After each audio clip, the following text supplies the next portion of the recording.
जय श्री राधा रमन, जय श्री हरि विष्णु। आज आप सब सुनेंगे वैशाख महात्म्य के दूसरे दिन के अध्याय की कथा। नारद जी कहते हैं कि एक समय विदेह राज जनक के घर दोपहर के समय श्रुतदेव नाम से विख्यात एक श्रेष्ठ मुनि पधारे, जो सभी वेदों के ज्ञाता थे।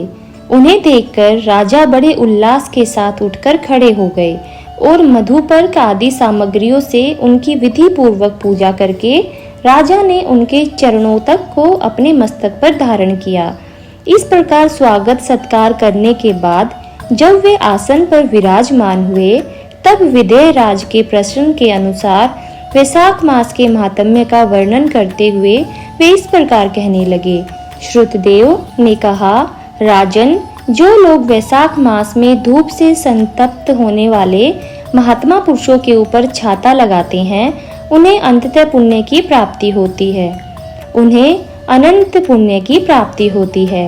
इस विषय में एक प्राचीन इतिहास का उदाहरण दिया करते हैं।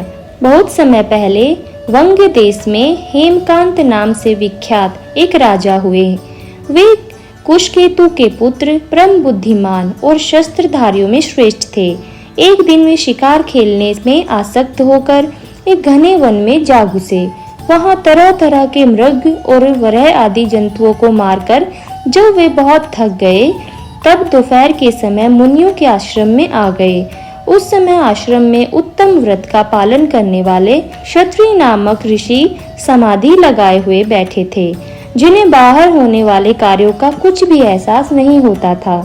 उन्हें निश्चल बैठे देखकर राजा को बड़ा क्रोध आया और उन्होंने उन महात्मा को मार डालने का निश्चय लिया।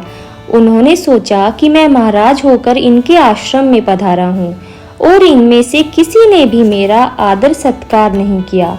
इस प्रकार राजा ने अपने आप को बहुत अपमानित समझा। तब उन ऋषियों के 10,000 शिष्यों ने राजा को ऐसा करने से मना करते हुए कहा, ओ खोटी बुद्धि वाले राजन, हमारे गुरु लोग इस समय समाधि में लीन हैं। बाहर कहाँ क्या हो रहा है, इस बारे में यह कुछ नहीं जानते, इसीलिए इन पर तुम्हें क्रोध नहीं करना चाहिए।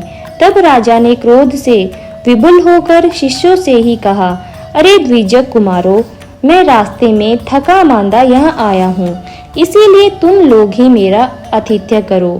राजा के ऐसा कहने पर विशेष शिष्य कहने लगे, महाराज, हम लोग तो भिक्षा मांगकर खाने वाले हैं। गुरुजनों ने हमें किसी के आतिथ्य के लिए आज्ञा ही नहीं दी। हम तो सर्वथा अपने गुरु के अधीन हैं। गुरु की आज्ञा के बिना हम कोई कार्य नहीं कर सकते, इसीलिए तुम्हारा आतिथ्य हम कैसे कर सकते हैं। शिष्यों का यह कोरा उत्तर पाकर राजा ने उन्हें मारने के लिए धनुष उठा लिया और कहने लगा कि मैंने हिंसक जीवों और लुटेरों के भय आदि से जिनकी अनेकों बार रक्षा की है, जो मेरे दिए हुए दानों पर ही पलते हैं, वे ही आज मुझे सिखाने चले हैं। यह मुझे नहीं जानते, यह तो सभी कृत और बड़े अभिमानी हैं। इन आतताइयों को मार डालने पर भी मुझे कोई दोष नहीं लगेगा। ऐसा कहकर क्रोधित होकर धनुष से वे बाण छोड़ने लगे। बेचारे शिष्य आश्रम छोड़कर भय से भाग गए। भागने पर भी हेमकांत ने उनका पीछा किया और 300 शिष्यों को मार गिराया। शिष्यों के भाग जाने पर आश्रम में जो कुछ भी सामग्री थी, उसे राजा के पापात्मा सैनिकों ने लूट लिया। राजा के अनुमोदन से ही उन्होंने वहां इच्छा अनुसार भोजन किया। इसके बाद दिन बीतते बीतते राजा सेना के साथ अपनी पुरी में वापस आ गए। राजा कुशकेतु ने जब अपने पुत्र का यह अन्यायपूर्ण कार्य सुना, तब उसे राज्य करने के अयोग्य जानकर उसकी निंदा करते हुए उसे देश निकाला दे दिया। इस तरह पिता के त्याग देने पर हेमकांत घने वन में चला गया। वहां उसने बहुत वर्षों तक निवास किया। ब्रह्म हत्या उसका सदा पीछा किया करती थी, इसीलिए वह कहीं भी स्थिरता पूर्वक रह नहीं पाता था। इस प्रकार उस दुष्ट आत्मा के 28 वर्ष बीत गए। एक दिन वैशाख मास में जब दोपहर का समय हो रहा था, महामुनि तीर्थ यात्रा के प्रसंग से उसी वन में आ गए। वे धूप से अत्यंत संतप्त और तृषा से बहुत पीड़ित थे, इसीलिए किसी वृक्षहीन प्रदेश में मूर्छित होकर गिर पड़े। देवयोग से हेमकांत उधर ही आ निकला। उसने मुनि को प्यास से पीड़ित, मूर्छित और थका मांदा देखा तो उन पर बड़ी दया आ गई। उसने प्लास के पत्तों से छत्र बनाकर उनके ऊपर आती हुई धूप को रोक दिया और वह स्वयं मुनि के मस्तक पर छाता लगाए हुए खड़ा हो गया और तुमी में रखा हुआ जल उनके मुंह में डालने लगा। इस उपचार से मुनि को होश आ गया और उन्होंने छत्री को दिए हुए पत्ते के छाते को लेकर अपनी व्याकुलता दूर की। उनकी इंद्रियों में कुछ शक्ति आई और वे धीरे धीरे चलते हुए किसी गांव में पहुंच गए। उस पुण्य के प्रभाव से हेमकांत की 300 ब्रह्म हत्याएं नष्ट हो गई, जो उसने उस आश्रम में शिष्यों को मारकर अर्जित की थी।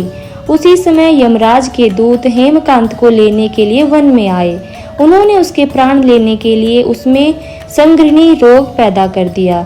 उस समय प्राण छूटने की पीड़ा से छटपटाते हुए हेमकांत ने 3 अत्यंत भयंकर यमदूतों को देखा, जिनके बाल ऊपर की ओर उठे हुए थे। उस समय अपने कर्मों को याद करके वह मौन हो गया। छत्रदान के प्रभाव से उसको भगवान विष्णु का स्मरण हो आया। उसके स्मरण करने पर भगवान विष्णु ने विश्वक्सेन से कहा कि तुम शीघ्र जाओ, यमदूतों को रोको और हेमकांत की रक्षा करो। अब वह निष्पाप होकर मेरा परम भक्त हो गया है। उसे नगर में ले जाकर उसके पिता को सौंप दो। साथ ही मेरे कहने से कुशकेतु को यह भी समझाना कि तुम्हारे पुत्र ने अपराधी होने पर भी वैशाख मास में छत्रदान करके एक मुनि की रक्षा की है, इसीलिए अब वह पाप रहित हो गया है। इस पुण्य के प्रभाव से वह मन और इंद्रियों को अपने वश में रखने वाला, दीर्घायु, सूरता और उदारता आदि गुणों से युक्त और तुम्हारे समान ही गुणवान हो गया है। इसीलिए हे राजन, अपने इस महाबली पुत्र को तुम राज्य का भार संभालने के लिए नियुक्त कर दो। भगवान विष्णु ने तुम्हें ऐसी ही आज्ञा दी है। इस प्रकार राजा को आदेश देकर हेमकांत को उनके अधीन करके फिर यहाँ वापस लौट आओ। भगवान विष्णु का यह आदेश पाकर महाबली विश्वसेन ने हेमकांत के पास आकर यमदूतों को रोका और अपने कल्याणम हाथों से उसके सब अंगों को स्पर्श किया। भगवत भक्त के स्पर्श से हेमकांत के सारे रोग क्षण भर में ही दूर हो गए। इसके बाद विश्वसेन उसके साथ राजा की पुरी में गए। उन्हें देखकर महाराज कुशकेतु ने आश्चर्य युक्त होकर भक्ति पूर्वक मस्तक झुकाकर पृथ्वी पर साष्टांग प्रणाम किया और भगवान के पार्षद का अपने घर में प्रवेश कराया। वहां तरह तरह के स्रोतों से उनकी स्तुति और वैभव से उनका पूजन किया। इसके बाद महाबली विश्वसेन ने अत्यंत प्रसन्न होकर राजा को हेमकांत के विषय में भगवान विष्णु ने जो भी संदेश दिया था वह सब यथा अनुसार कह सुनाया। उसे सुनकर कुशकेतु ने पुत्र को राज्य पर बिठा दिया और खुद विश्वसेन की आज्ञा लेकर पत्नी सहित वन को प्रस्थान कर दिया।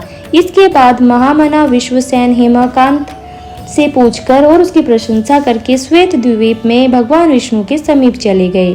तभी से राजा हेमकांत वैशाख मास में बताए हुए भगवान की प्रसन्नता को बढ़ाने वाले शुभ धर्मों के का प्रतिवर्ष पालन करने लगे। वे ब्राह्मण भक्ति, धर्मनिष्ठा, शांत, जितेंद्रिय, सभी प्राणियों के प्रति दयालु और संपूर्ण यज्ञों की दीक्षा में स्थिर रहकर सभी प्रकार की संपदाओं से संपन्न हो गए। उन्होंने पुत्र पौत्र आदि के साथ सभी भोगों का उपभोग करके अंत में भगवान विष्णु के लोक को प्राप्त कर लिया। वैशाख सुख से साध्य अतिशय पुण्य प्रदान करने वाला है।